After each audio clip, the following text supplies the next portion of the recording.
Ah, Kirsty, we thought we'd lost you. Time to play. Trick us again, child, and your suffering'll be legendary, even in hell. Hellbound, Hellraiser II.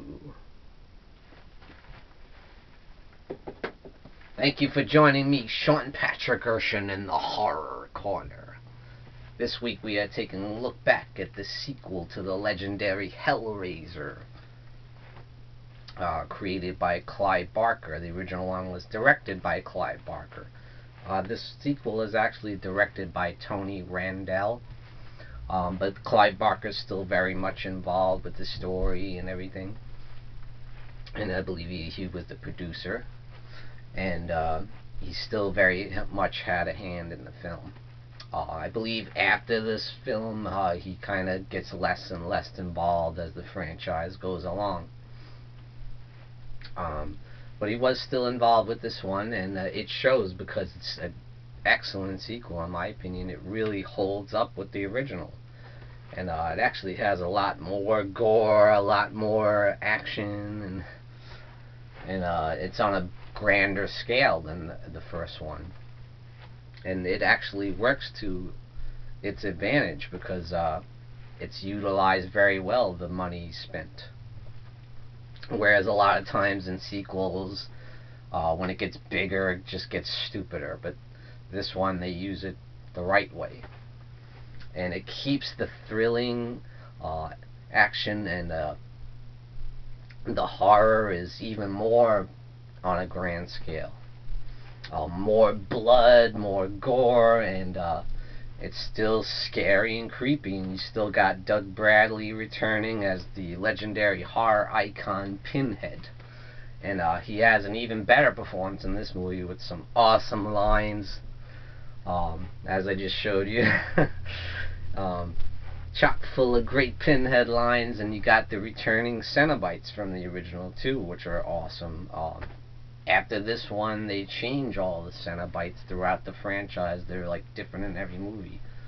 But I love those original Cenobites, the dude with the chattering teeth, and the dude with the sunglasses, and the pizza face, and that weird looking girl with the tube stuck in her neck, and she's like bald. She's got the nasty knife there, but she comes back too. So I love those original Cenobites, and they're up to their nasty deeds as they were in the original. So the film starts out with Kirsty, played by Ashley Laurence, returning thankfully because she's one of the best final girls in horror history, in my opinion. Ashley Laurence is beautiful, she's resourceful, she's really tough and intelligent. But when we meet her in the second movie, she's been apparently committed to the psychiatric hospital for evaluation. They don't, of course, they think she's nuts, and they don't believe her crazy story about these Cenobites from hell coming through this puzzle box. When you open the puzzle box, it releases all the demons from hell who have come to bring either your deepest desires or your evil intentions and all that stuff. But when we meet Kirsty, she's having these crazy nightmares about her father, and she gets like a weird message from her father saying, I am in hell, please help me, you know.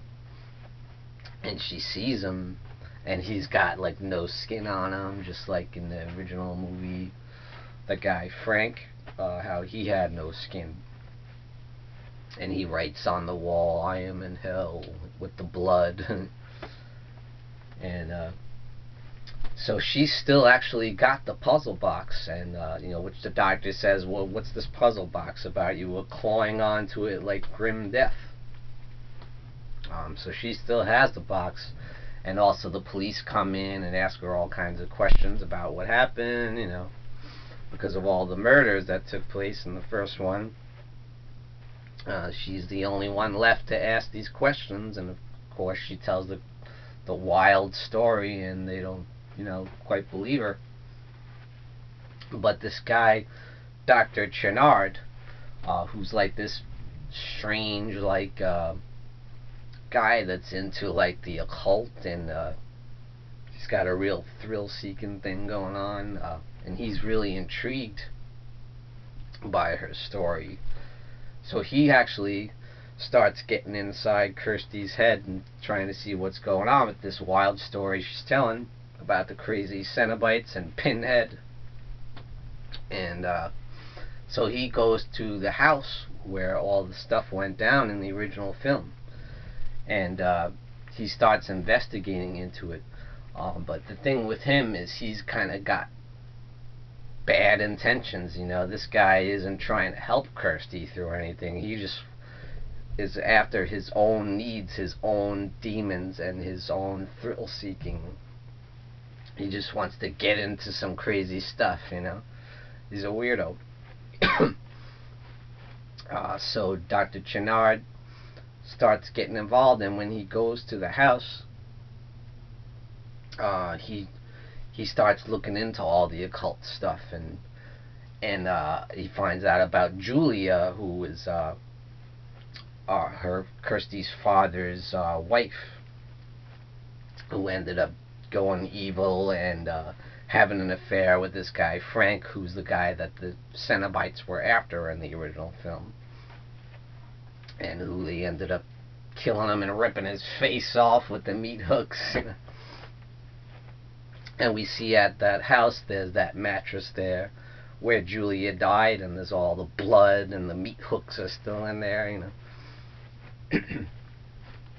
So he ends up actually running into Julia, because Julia kills this guy, and so it becomes the same way. Each person she kills, she gets more and more flesh on her bones. When you first see her, she has no skin, and it's nasty. You see all the abdomen and the muscles, and you see pieces of her skull, like in the first film.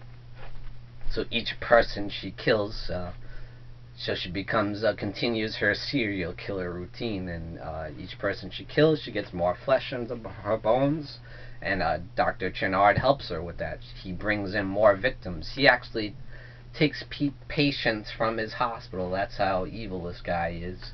And he feeds them to Julia, so just so she can kill him and get more blood on her bones. So this guy's a bad dude. He becomes her enabler, because she kind of comes on to him and gives him this hope that maybe they might have a relationship once she gets whole again. And which eventually she does. She becomes herself completely. Beautiful with the nice hair and the, makeup, and eventually she gets all her skin back. And once she does that, she sets out on revenge against Kirsty. So she releases her plan to actually take Kirsty down into hell and feed her to the Cenobites. And another thing is, at the hospital, there's also this other girl there who happens to be good at doing puzzles. So Ashley and Tiffany form a friendship, and she helps her with the puzzle box, and that's how they release the Cenobites once again, and meet Pinhead again. And that's when he's like, "Oh, Kirsty, we keep running into you, and you're so reluctant to admit that you want to play." But they make another deal with her. And that's when he says, "Oh, trick us again, child, and your suffering will be legendary." And but they do make another deal with her. Pinhead's like, "Feel free, explore." When they go down to hell in what they call the Leviathan, Lord of the Labyrinth. So she starts walking around this hell, which looks like a weird, like, maze. It's really trippy. It's almost like Labyrinth in a way. That crazy movie with David Bowie. There's all kinds of freaky stuff down there, and all kinds of monsters and weird imagery. and her and Kirsty, explore, and they try and figure out a way how to get out of there, And she also wants to get her father, so they can save him.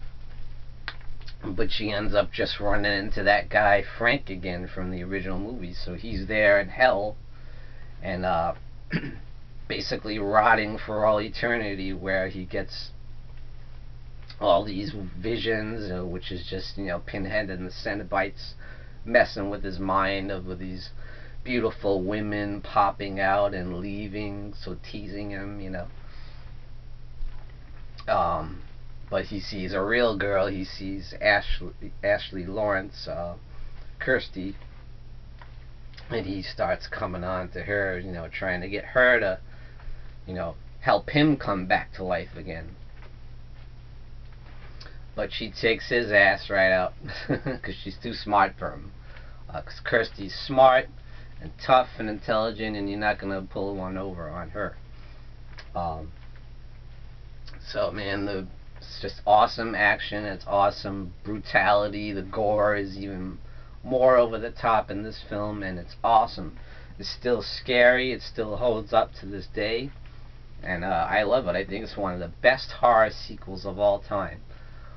So again, we get that Dr. Channard ends up going down to Leviathan with Julia to chase after Kirsty. And of course, Julia ends up turning on him because she's evil, She's just out for herself and out to get revenge on Kirsty. So she actually betrays Dr. Channard and puts him in this weird, like, elevator of hell thing, which injects him with all kinds of serums that course through his body, and they, like, this weird monster thing grabs onto his head, and like these spikes go in his face, and he, I guess they're turning him into a Cenobite, and that's exactly what happens. They turn him into a Cenobite, and he becomes really powerful, though, even more powerful than Pinhead and his cronies.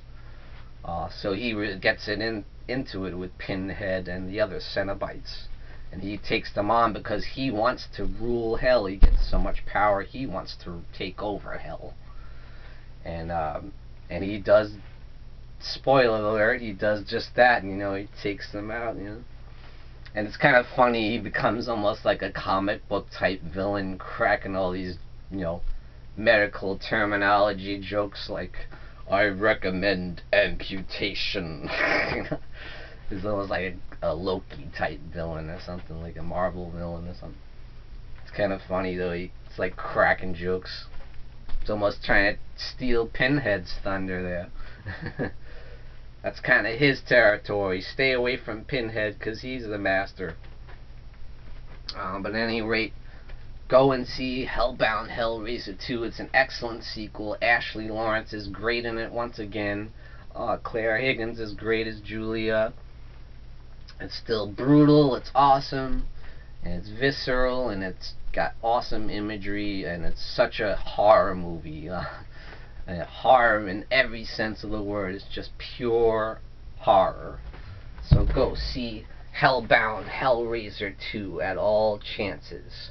It's an excellent sequel directed by Tony Randel, starring Ashley Laurence, Clare Higgins.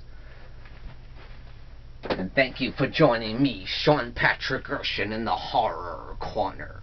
Tune in and stay scared.